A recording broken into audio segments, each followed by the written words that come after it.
తెలంగాణలో ఒకటే కలకలం. ముఖ్యమంత్రి గారు రేవంత్ అవసరమా అనేది చర్చ బాగా జరుగుతూ ఉంది. మీరు ఒకటి గమనించారా? గడిచిన 3 సంవత్సరాల నుంచి తెలంగాణ రాష్ట్రంలో ప్రజల సమస్యలు కానీ, వడ్ల కొనుగోలు వ్యవహారం కానీ, రైతులు చనిపోతుంటే ఆదుకునే విషయంలో కానీ, నిరుద్యోగులు లాఠీ దెబ్బలు తింటూ ఊరేసుకొని చనిపోయిన సందర్భాల్లో కానీ కాంగ్రెస్ పార్టీ ఎక్కడైనా స్పందించిందా? లా అండ్ ఆర్డర్ గాడి తప్పిపోయి చాలామంది మైనర్ బాలికల పైన అత్యాచారం, అన్యాయాలు జరుగుతూ ఉంటే రేవంత్ రెడ్డి ప్రభుత్వం పట్టించుకుందా అంటే ఎక్కడ కూడా పట్టించుకోలే.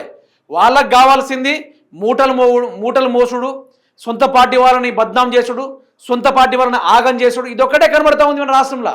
అందుకనే జగ్గారెడ్డి గారు నిన్న ప్రెస్ మీట్లో జర్నలిస్టులు అడిగిన క్వశ్చన్లు ఏంటంటే, మీ పార్టీలోనే కోవట్లుగా ఉన్నారు, అది కూడా రేవంత్ రెడ్డే ఉన్నాడు, మరి మీరేం చెప్తారంటే, ఒకవేళ నిజంగానే హరీష్ రావు చెప్పింది నిజమేనైతే మా పార్టీలోనే కోవట్లనే ఉంటే మేము బాధ్యతగా అతన్ని తీసివేస్తాం, బాధ్యతగా గుంజుకొస్తామని చెప్పేసి నిన్న మాజీ ఎమ్మెల్యే జగ్గారెడ్డి గారు కూడా మాట్లాడడం కూడా జరిగింది. ఆయన మాటలోనే వినుకునే ప్రయత్నం చేద్దాం ఒకసారి.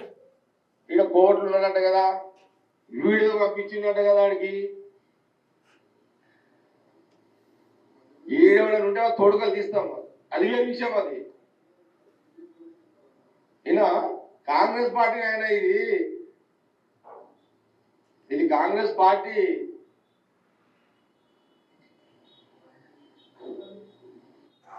ఇది ముచ్చట.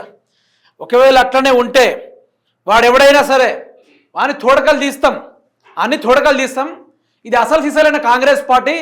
ఈ కాంగ్రెస్ పార్టీలో ముఖ్యమంత్రి స్థాయిలో ఉన్న, మంత్రి స్థాయిలో ఉన్నా కూడా ఎవరిని కూడా వదిలిపెట్టే ప్రసక్తి లేదనుకుంటూ ఆ యొక్క ప్రెస్ మీట్లో సారాంశం ఇది.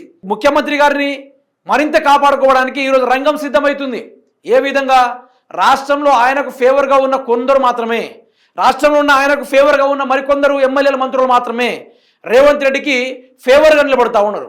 మరికొందరు మీరు ఒకటి గమనించారా? ఇదే ఇష్యూ పైన మంత్రి సీతక్క కానీ, కొండా సురేఖ కానీ, లేకుంటే అడ్లూరి లక్ష్మణే కానీ, పొంగులేటి గారే కానీ, మిగతా ఉన్న చాలామంది మంత్రులు ఉన్నారు. వెంకటరెడ్డి, కోమటిరెడ్డి ఏ కార్యక్రమాన్ని కూడా పాల్గొనడం లేదు. భట్టి విక్రమార్ కూడా బయటకు వచ్చి మా ముఖ్యమంత్రి అనుడు కరెక్ట్ కాదని చెప్పేసి వాళ్ళు కూడా మాట్లాడడం లేదు. Because of they are decided already, they are decided to we have to change the CM అనేది వాళ్ళు పక్కగా డిసైడ్ అయిపోయారు. వాళ్ళు డిసైడ్ అయిపోయి ఈయన తీసేస్తే మంచిగా ఉంటుందని చెప్పేసి ఈ పార్టీకే మీనాక్షి నటరాజన్ కన్నా ముందుగానే లీకులు ఇచ్చింది ఎవరైనా ఉన్నారా అంటే తెలంగాణ రాష్ట్రం నుంచి రేవంత్ రెడ్డి యొక్క వ్యవహార శైలి పైన కాంగ్రెస్ పార్టీ సీనియర్ మంత్రులు భట్టి విక్రమార్క, ఉత్తమ్ కుమార్ రెడ్డి, పొంగులేటి శ్రీనివాస్ రెడ్డి, తర్వాత చాలామంది ఇలా కోవట్లుగా తయారయ్యి మొదలు రేవంత్ రెడ్డి గారి పైన జన నాడిని తీసుకెళ్లి ప్రజలకు వినిపించే కార్యక్రమం చేశారు. రేవంత్ రెడ్డిని మళ్ళొకసారి గెలిపించుడు కాదు, రేవంత్ రెడ్డి సీఎంగా కాదు కదా, తెలంగాణ రాష్ట్రానికి వార్డు మెంబర్ ఉన్నా కూడా విషంతో సమానం అని చెప్పేసి తేల్చి చెప్పేసిన తరుణాలు కూడా మనం చూస్తూ ఉన్నాం. ఇట్లారా తెలంగాణ వ్యవస్థని సర్వం ఆగం చేసింది, సర్వం బద్నాం చేసింది మాత్రం ఏకైక మనిషి రేవంత్ రెడ్డి అనేది ఇక్కడ మనం బల్ల గుద్ది చెప్పొచ్చు, బాధ్యతగా బల్ల గుద్ది చెప్పొచ్చు. సో ప్రజలకు కూడా అర్థం కావాలి, యావత్ తెలంగాణ రాష్ట్రం బాగుపడడానికి ఈరోజు కాంగ్రెస్ పార్టీ వాళ్ళు కూడా నిర్ణయం తీసుకుంటున్నారు. ఎందుకంటే తెలంగాణ రాష్ట్రానికి ఆయన అధికారంలో వచ్చినప్పటి నుంచి ప్రజలకు సరిదాపునిచ్చింది తప్ప మంచి అనేది జరగలేదు ఇప్పటిదాకా. అందుకనే ఈ కాంగ్రెస్ పార్టీ అధిష్టానం నిజంగా చిత్తశుద్ధి ఉంటే, రంగాలు సిద్ధం చేసి ఉండుంటే మొదలు రేవంత్ రెడ్డి రాజీనామా చెప్పియండి. దాన్ని మించింది మరొకటి లేదు. ఇక్కడ ప్రజలకు మీరు మేలు చేయాల్సింది మొదలు ఆయనని దింపేయండి, సంపూర్ణ లెక్క దింపేస్తే దాన్ని మించిన ప్రభంజనం మరొకటి లేదు. యావత్ తెలంగాణ రాష్ట్రం ఎదురు చూస్తూ ఉంది ఇటువంటి శుభవార్త ఎప్పుడు వినిపిస్తారని చెప్పేసి. రెడీగా కొబ్బరికాయలు, కుంకుమలు అన్నీ రెడీగా పెట్టుకొని సెలబ్రేషన్ చేసుకోవడానికి తెలంగాణ రాష్ట్రం సిద్ధంగా ఉంది.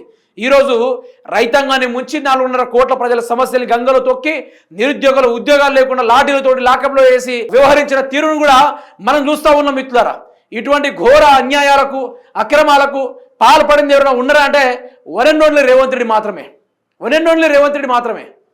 ఈ తెలంగాణ యాస భాష పైన దెబ్బతీసే కార్యక్రమాలు రేవంత్ రెడ్డి మాత్రమే చేస్తున్నాడు తప్ప వేరే వాళ్ళు చేయట్లేదు.